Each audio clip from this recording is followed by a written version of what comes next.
Prison ship Vortex 7 floated in the cold dark of space. It was old, rusted, and full of secrets. The walls creaked, the lights flickered, and the air always smelled like metal and oil. Some said it smelled like forgotten souls. Jace didn't care much about rumors. He was just a janitor, a nobody. Every day, he cleaned the lower decks, mopped the bloody floors after guard fights, and stayed out of trouble. He had one rule: don't ask questions, just do your job. Jace was 23, quiet and thin. He had tired eyes and a strong back. Life had not been kind to him, and he had stopped expecting anything good to happen. That morning, his routine changed. As he entered the control room for his cleaning schedule, a small red note blinked on the screen. Special assignment: clean. Cell 9. Jace stared at the message. Cell 9? No one ever went to Cell 9. He had worked on the ship for 8 months and had never even seen the door to that cell open. People whispered about it. Some said a monster lived there. Some said it was empty. Others said it held something too dangerous to even look at. But orders were orders. Janitors didn't get to say no. The hallway to Cell 9 was colder than the rest of the ship. The lights above buzzed quietly. The metal floor was covered in strange black stains that never went away, no matter how hard anyone scrubbed. At the end of the hall stood a thick steel door marked only with a glowing number: 9. As he approached, the door hissed. It opened. Jace hesitated. He had no weapons, no training. Just a mop, a cleaning drone, and a nervous heart. Still, he stepped inside. The room was dim. Soft blue lights glowed from the corners of the ceiling. There were no bars, no chains. Just a clean, round room with smooth walls. And in the center, a girl. She was sitting on the floor, legs crossed, eyes closed.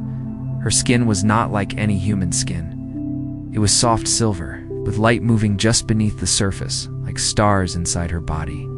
She was glowing, faintly, gently, but the glow was not just light. It felt like music. Jace didn't move. His mop fell from his hand, clattering to the floor. The girl opened her eyes, bright white. No pupils, no fear, just curiosity. She looked at him not like a prisoner looks at a guard, not like an animal looks at its cage. She looked at him like she knew him. "You are the alien?" Jace whispered. The girl said nothing. She tilted her head slightly. Her silver hair fell across her shoulder like liquid. "I'm just here to clean," Jace said, stepping back. Still, she didn't speak. But Jace felt something, a whisper.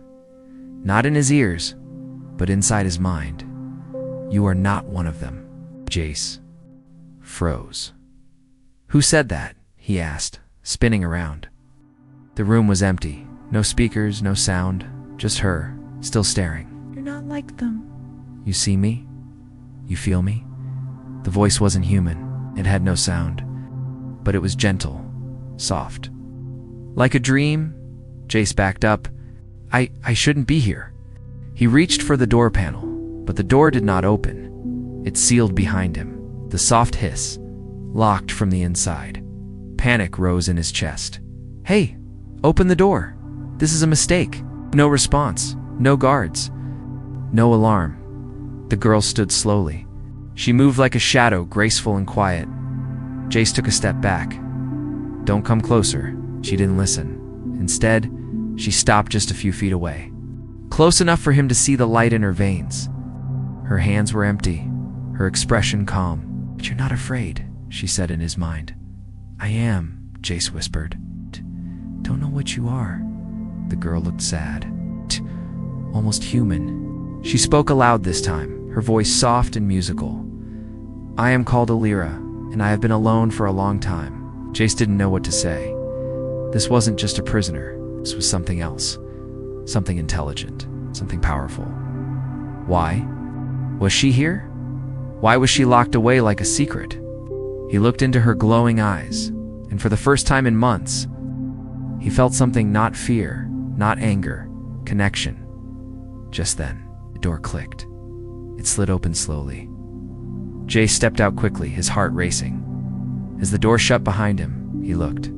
Back one last time, she was still watching him, not with hate, not with sadness, but with hope. Asterisk. The prison ship Vortex 7 floated in the cold dark of space. It was old, rusted, and full of secrets. The walls creaked, the lights flickered, and the air always smelled like metal and oil. Some said it smelled like forgotten souls. Jace didn't care much about rumors. He was just a janitor, nobody. Every day, he cleaned the lower decks, mopped the bloody floors after guard fights, and stayed out of trouble. He had one rule: don't ask questions, just do your job. Jace was 23, quiet and thin. He had tired eyes and a strong back. Life had not been kind to him, and he had stopped expecting anything good to happen. That morning, his routine changed. As he entered the control room for his cleaning schedule, a small red note blinked on the screen. Special assignment: clean. Cell 9. Jace stared at the message. Cell 9? No one ever went to Cell 9. He had worked on the ship for 8 months and had never even seen the door to that cell open. People whispered about it. Some said a monster lived there. Some said it was empty. Others said it held something too dangerous to even look at. But orders were orders. Janitors didn't get to say no. The hallway to Cell 9 was colder than the rest of the ship. The lights above buzzed quietly. The metal floor was covered in strange black stains that never went away, no matter how hard anyone scrubbed. At the end of the hall stood a thick steel door marked only with a glowing number: 9. As he approached, the door hissed. It opened. Jace hesitated. He had no weapons, no training. Just a mop, a cleaning drone, and a nervous heart. Still, he stepped inside. The room was dim. Soft blue lights glowed from the corners of the ceiling. There were no bars, no chains. Just a clean, round room with smooth walls. And in the center, a girl. She was sitting on the floor, legs crossed, eyes closed. Her skin was not like any human skin. It was soft silver, with light moving just beneath the surface, like stars inside her body.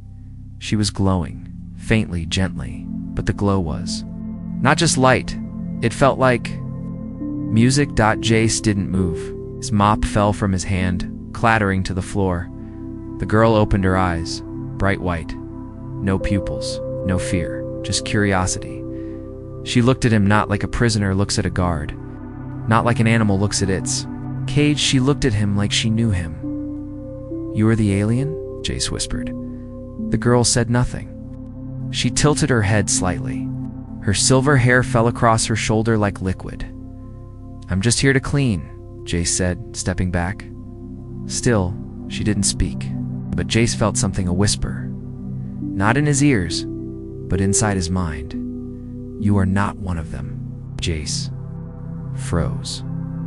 "Who said that?" he asked, spinning around. The room was empty. No speakers, no sound, just her, still staring. "You're not like them." "You see me? You feel me?" The voice wasn't human. It had no sound. But it was gentle, soft.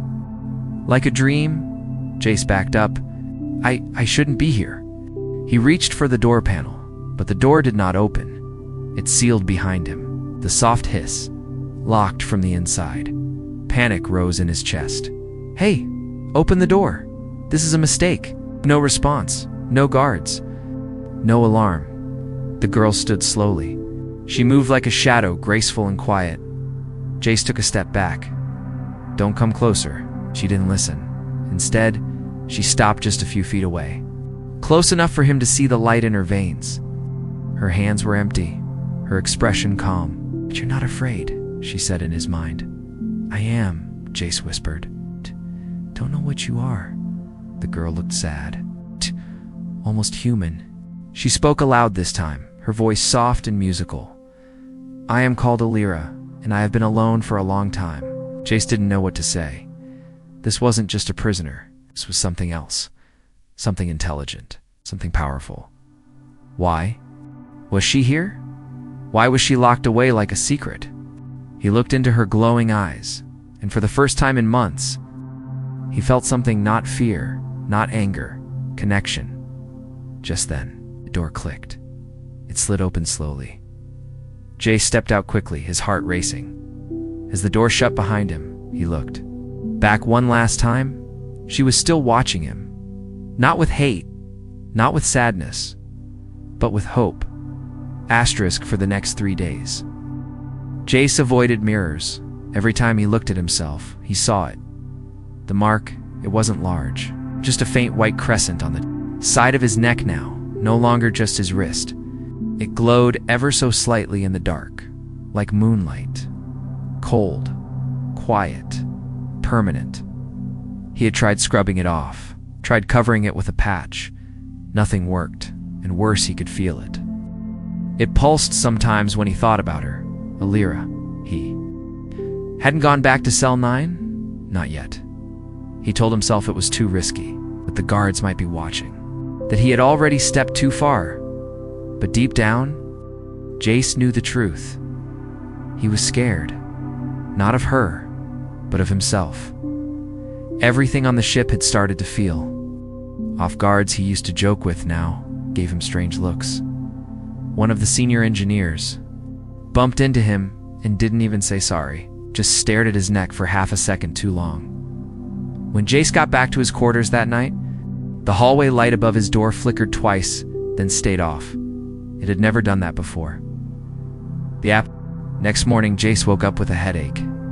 His dreams had been loud again. It's not sounds, but emotions.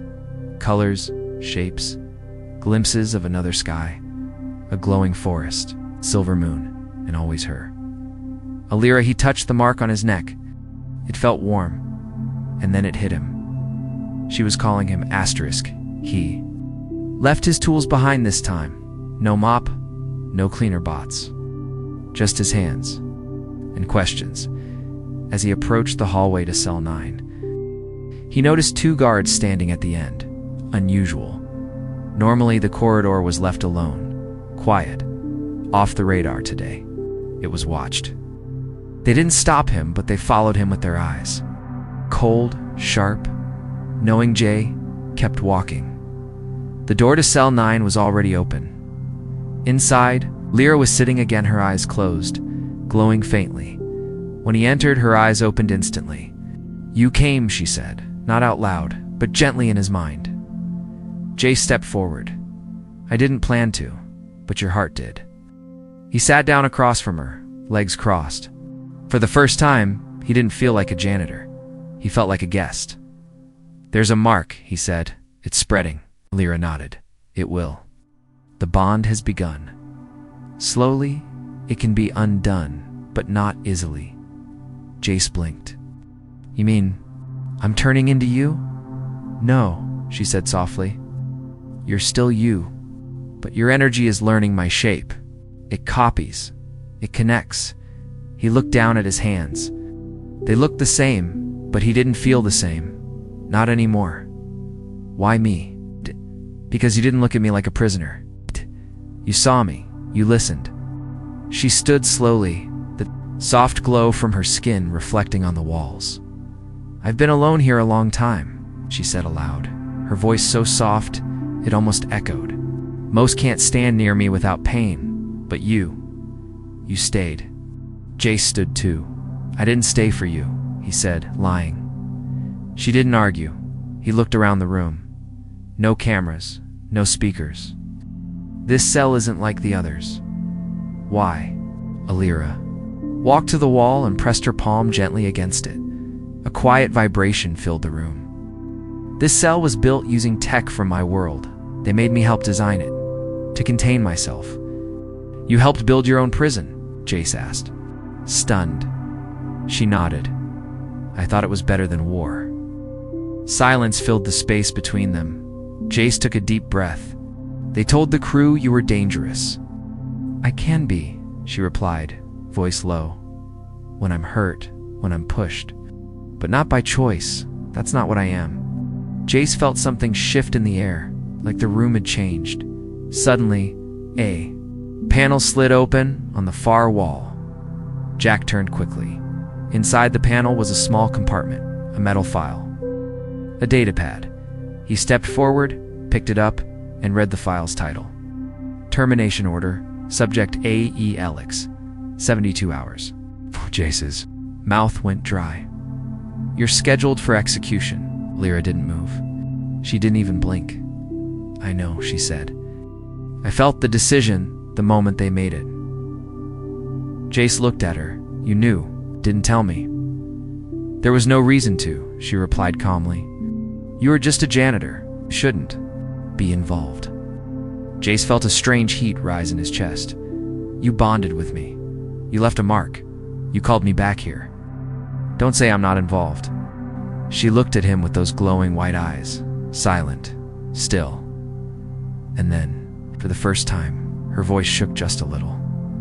I didn't want to hurt you. Jace stared at the data pad. 72 hours. They were going to kill her. Quietly, without trial. Without reason. Because she glowed. Because she scared them. Because she connected. Jace clenched the file tightly. Then he looked at her again. I'm going to stop this. Lyra took a step back. If you try to help me, they'll come for you too. He smiled bitterly. Think they already have? He turned to leave. Before the door opened, she spoke one last time. If you return, I'll give you everything I have left. He paused. What does that mean? We'll see, as the door closed behind him. Jace knew one thing for sure. He was no longer just a janitor. He was a witness. And now, maybe, he was a threat. Jace had never felt so awake. He walked back to his quarters with the termination order in his pocket, his steps heavy, his hands shaking. The words on that file kept repeating in his head like a warning siren. Subject A.E. Alex. Final execution scheduled. 71 hours remaining. The hallway lights flickered again. The walls of the ship groaned with pressure.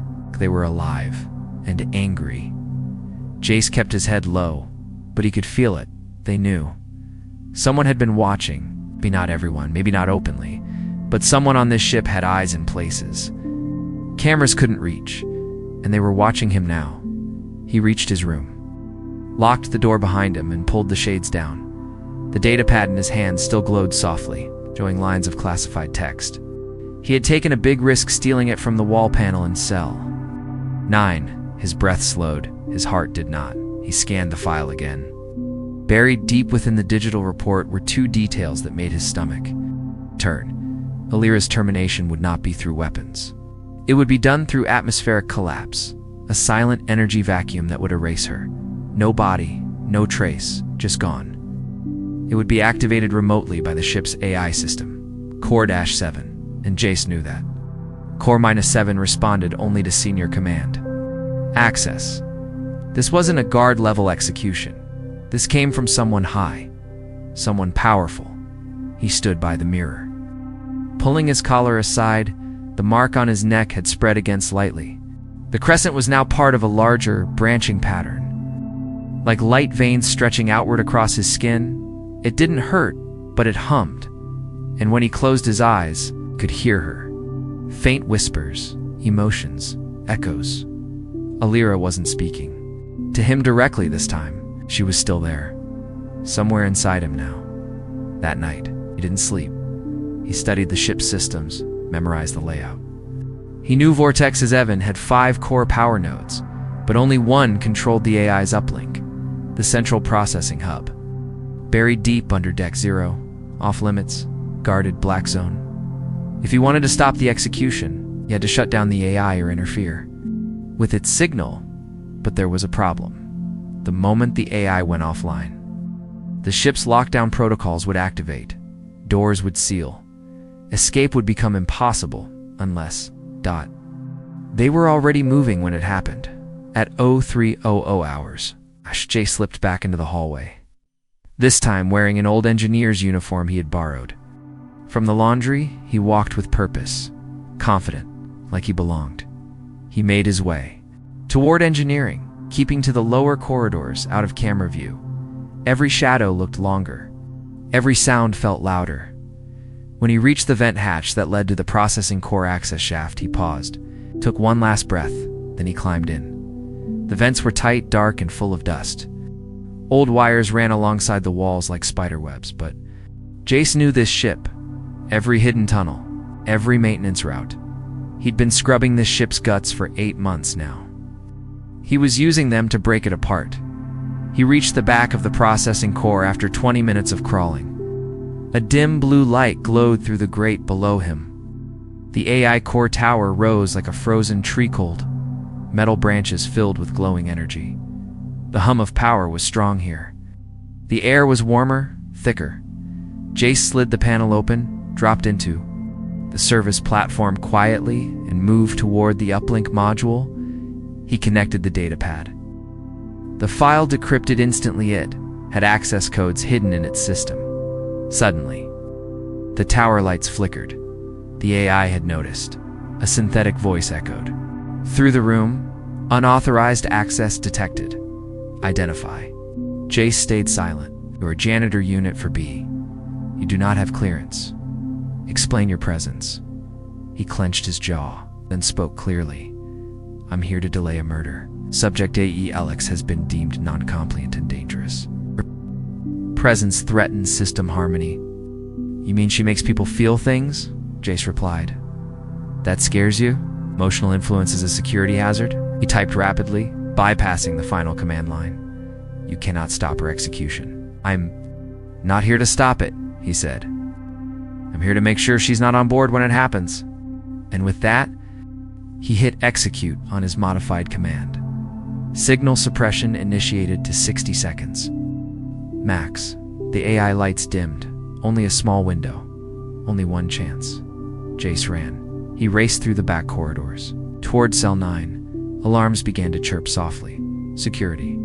Systems didn't go into full alert, but something was moving. He could hear distant footsteps. Metal doors opening. The ship was waking up. And someone had noticed the AI. Went quiet. He reached Cell 9 just as the final second ticked down. The door was locked. He slammed the emergency override panel, denied. Jace punched the panel. Nothing then. Just as the alarms got louder, the door slid open. She was waiting, Delira, standing tall, glowing brighter than before. You shut down the signal, she said, calmly. Jay grabbed her hand. Only for a minute. We have to move now. She looked at him, and something flickered in her eyes. Surprise? You're glowing too, she whispered. Jay didn't stop to answer. They ran. They raced through the lower decks. Alira's presence began to affect the lights. They flickered, surged, turned blue. Her energy pulsed in rhythm with the ship's. Walls. Doors opened before them. Her glow was changing everything. But they didn't have time. When they reached the escape pod chamber, Jace slammed the control panel. Security lock, pod disabled. He cursed under his breath.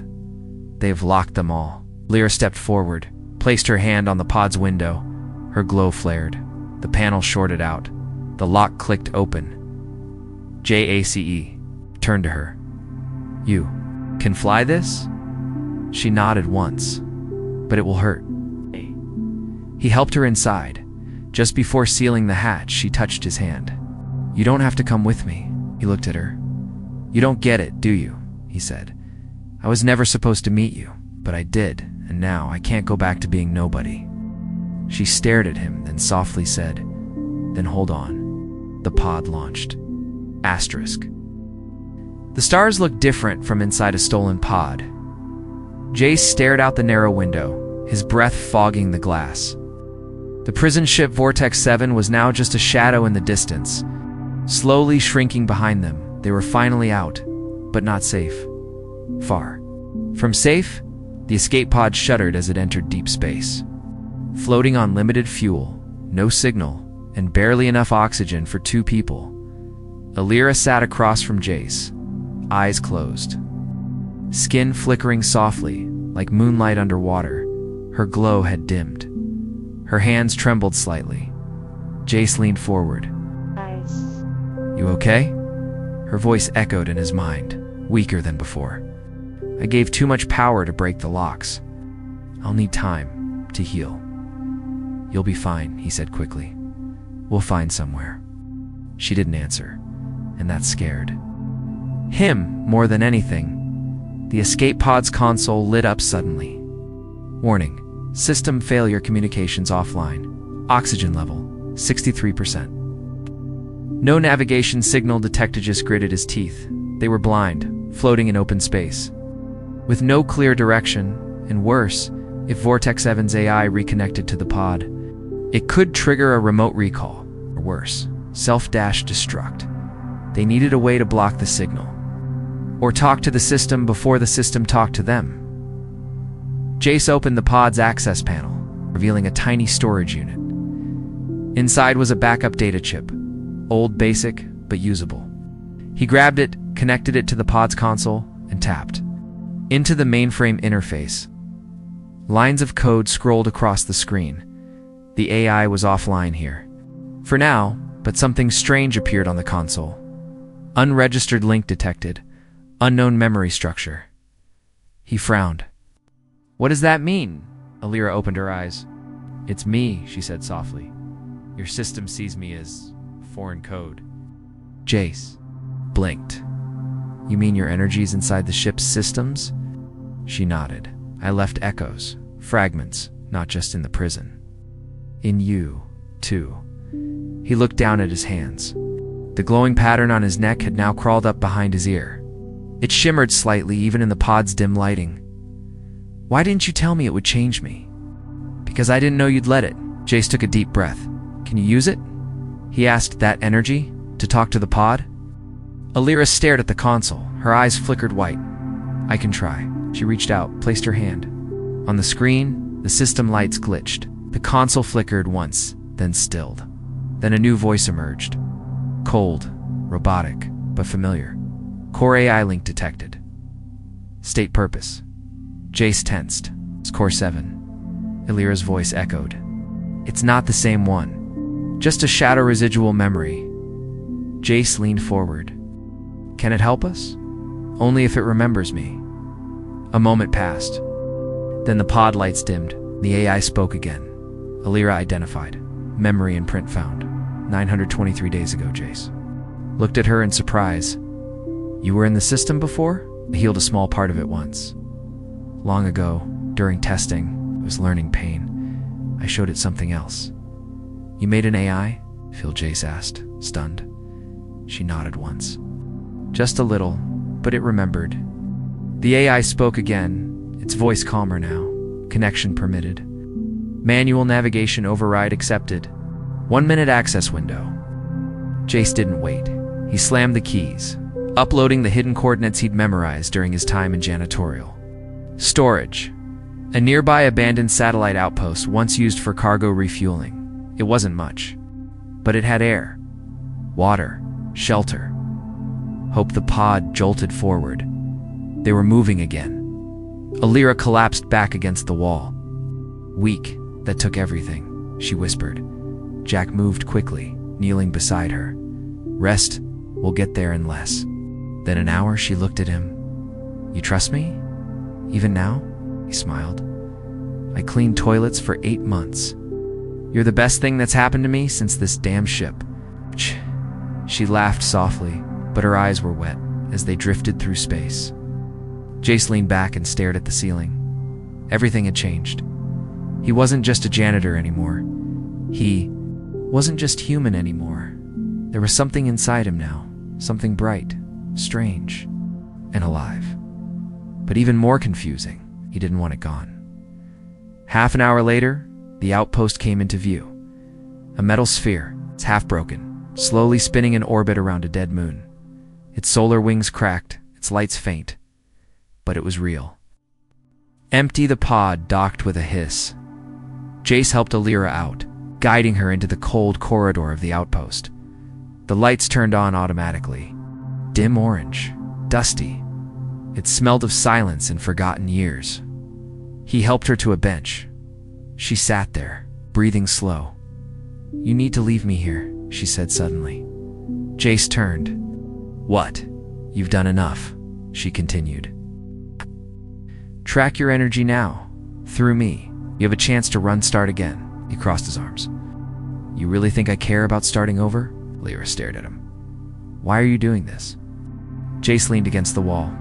"When I was 12, pirates raided the colony I lived in. My sister was taken. I never saw her again. Alira's eyes softened. I spent years believing she was still alive, somewhere. I just couldn't accept that she was gone. He looked at her. And then I met you. Locked up, abandoned, alone. Pause. You reminded me that we don't give up on people just because it's hard. She blinked. A tear rolled down her cheek. It glowed like her skin. Thank you for seeing me. Jace nodded. Suddenly, the outpost lights flickered again. A sound distant, but sharp, code through the air ducts. A transmission burst. The console in the corner activated. Unknown energy spike detected. Signal traced. Lock engaged. Jace's stomach dropped. They found us. Alira's glow pulsed, brighter now, but unstable. They're coming. Shh. She whispered. Jace had turned toward the exit hatch. Eyes narrow. Then we fight. Asterisk, the silence broke like glass. It began with a high-pitched hum low at first, like a far-off engine. Then louder, sharper, like pressure building inside the walls of the abandoned outpost. Jace froze, ears ringing. Alira's eyes snapped open. They've arrived. Jace spun toward the door. Already? We only had minutes. They used my glow, and my trace. It calls to them now. She rose, her body still weak, but her light burning brighter than it had since the escape. It flickered, dancing across her skin like living flame. Outside, a sleek black dropship pierced the orbiting clouds of moondust. Its engines were silent, too smooth, too fast, no markings, no insignias. Not prison ship security, not human military, either. Something else, something worse, inside the outpost. Jace was already moving. He dragged a rusted table across the main hall, blocking the front hatch. He knew it wouldn't stop anything, but movement made him feel less helpless. Alira stepped into the center of the room, her feet light on the metal floor. Her glow pulsed again, this time faster, stronger. Jace looked at her, eyebrows raised. "What are you doing?" "Charging," she said quietly. Trying to." She closed her eyes, breathing slow. Her body shimmered silver blue. Her veins lit up like glowing rivers. Symbols began to rise on her skin, faint alien scripts trailing across her arms and collarbone. Jace stared, breath caught in his chest. She was becoming something else. Or maybe she was just becoming herself again. Then came the sound. A knock, clean. Mechanical. 3 short taps on the airlock door. Like someone polite. It's asking to be let in before they kill you. Jace raised a metal pipe, the only weapon he had. The knock came again. This time louder, sharper. Alira opened her eyes. Voice echoed in his thoughts. "Not soldiers, not guards. These are from the ones who sold me." "Who are they?" "Collectors," she replied. "Traders of rare energy life. I was meant to be a weapon for them. A tool. But I glowed too much when I felt sorrow, so they locked you away." "No," she said coldly. "They auctioned me, sold the cage with me inside." The airlock door bent inward with a sudden bang. Jace took a step back. "We can't fight that," he muttered. "We have no guns, no bots, no armor, but we have me." She stepped forward. The light around her body surged, so bright that Jace had to raise his hand to shield his eyes. It wasn't just light, it was energy, raw and powerful, pressing against his skin like wind. "Your glow," he started, "is unstable," she finished. "Then don't push too hard. If I don't, we die." The door exploded inward. Smoke filled the room, and through it stepped 3 figures tall, wrapped in black armor that shimmered like oil. No eyes, no faces. Their bodies hummed with electricity. No weapons in hand, they were weapons. Alira didn't move. Neither did they. It was like time had paused. Then one of them took a single step forward, and Alira spoke not with her mind. Not with her mouth, but with light. A flash burst from her, chest pure white. Burning through the smoke, the first figure froze mid-step. Its armor cracked. It screamed not with sound, but with static, then collapsed. Lifeless, the other 2 rushed forward. Jace ducked behind the table, pulling Alira down with him. "You can't keep that up," he shouted. She didn't answer. Her breathing had quickened. Her glow flickered wildly, growing too bright then too dim. What's happening? I'm burning. Too much. Can you stop? Only if I break the bond? Jace stared. Between us. She nodded. Your body is changing. My energy is adapting to yours. That's why I'm unstable. You're slowing the feedback. So I'm helping. You're containing me. You're the dam holding back the river. Jace looked around. They couldn't run. They couldn't fight much longer. The second figure leaped over the table, landing hard, sending shockwaves through the floor. Jack tackled it midair, using the metal pipe like a blade. The creature threw him across the room. Pain exploded in his ribs, but he got up, coughing. You okay? He asked Alira. She was on her knees now, arms shaking, tears glowing down her cheeks. You have to leave me here, she whispered. Not this again, he snapped.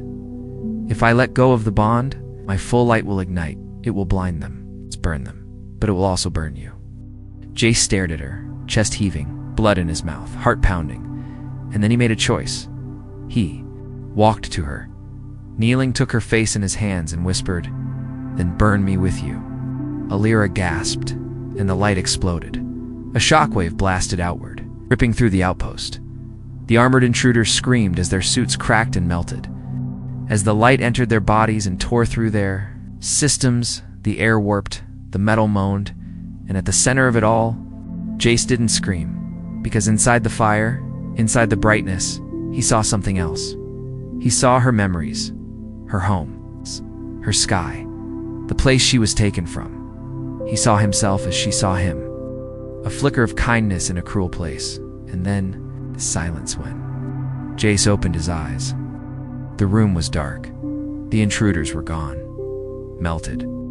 Alira lay on the ground beside him, her body dim, her skin no longer glowing. He crawled to her, panicking. No, don't do this. Don't leave. She opened her eyes barely. Her voice was just a breath. You didn't burn. He looked down. The mark on his skin was gone, no glow, but inside, he felt her alive. Warm, merged, Jay pulled her into his arms. You're still here, he whispered, because you let me in. He held her close, resting his forehead against hers. Outside, the stars kept spinning, but inside the outpost, for the first time in her life, Alira didn't feel like a prisoner. She felt free. Asterisk, the outpost had gone quiet. No alarms, no footsteps, no more enemies, only the soft hum of distant stars. And the gentle breathing of two people sitting side by side on the metal floor, half lit by the emergency lights. Jace sat with his back against the wall, arms wrapped around Alira, who now lay wrapped in a thermal blanket, her glow reduced to a faint shimmer beneath her skin. She looked human now mostly, but her eyes still held galaxies. How long do we have? Jace asked. She didn't answer immediately. They'll send more, she said softly. Maybe not today, but soon. Can we run again? Alira looked at him, tired, honest. We could, but they'll keep chasing the glow. Then maybe it's time, Jace whispered, to stop running. Stood up slowly, muscles aching from the fight, from the transformation, from something deeper. The light that had surged through him during the blast was gone, but the connection remained. He could still feel her presence in his body, in his thoughts, like a song playing softly in the background of his mind. She hadn't just marked him, she had become part of him. Jace walked to the cracked communication terminal, tapped the dust-covered console. Most systems were fried, but a few still flickered. The AI memory shadow from the pod, the one that remembered Alira, had survived in fragments. He accessed it. Core ecosystem online, limited functionality, awaiting directive. Jace hesitated, then typed, broadcast open signal, message only, short-range pulse. The terminal blinked. Recording, begin transmission. He leaned in and spoke not to the system, but to the stars. This is Janitor Unit for B. Designation Jace Halden. I was supposed to clean floors, scrub blood, and stay out of trouble. I was supposed to forget the prisoners. I was supposed to ignore the pain. I did my job, till I cleaned. Cell 9, until I saw her. Behind him, Alira listened silently. They called her a threat, a weapon, a creature. They locked her up not because she hurt anyone, but because she felt too much. But I saw her. I listened. Her light in, and now I know the truth. She isn't the weapon. You are... The screen blinked. Message recorded. Transmit.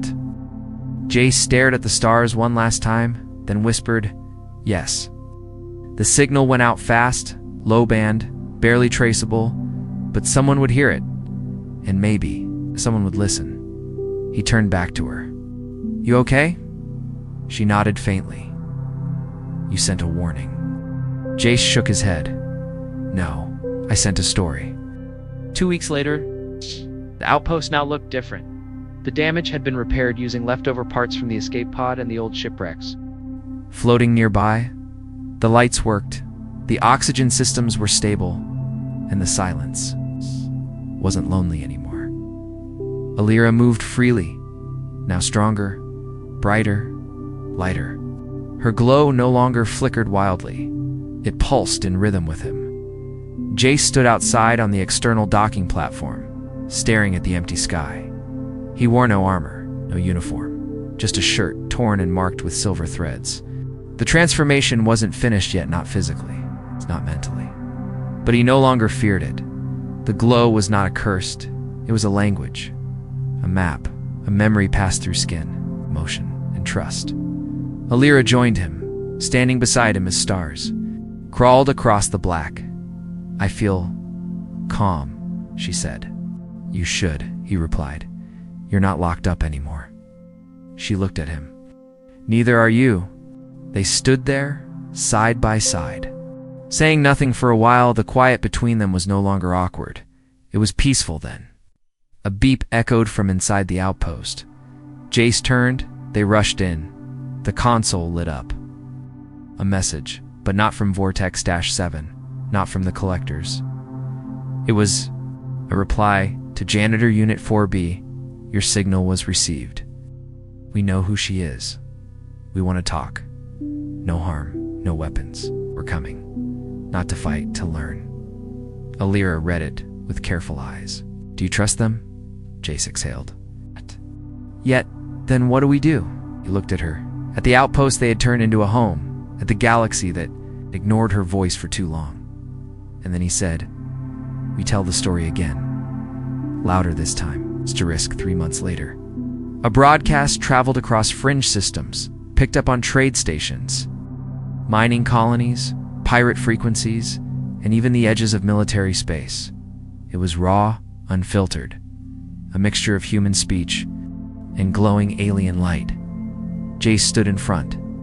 Of the camera, he spoke the truth. Again, he told them about Alira. He told them about the bond.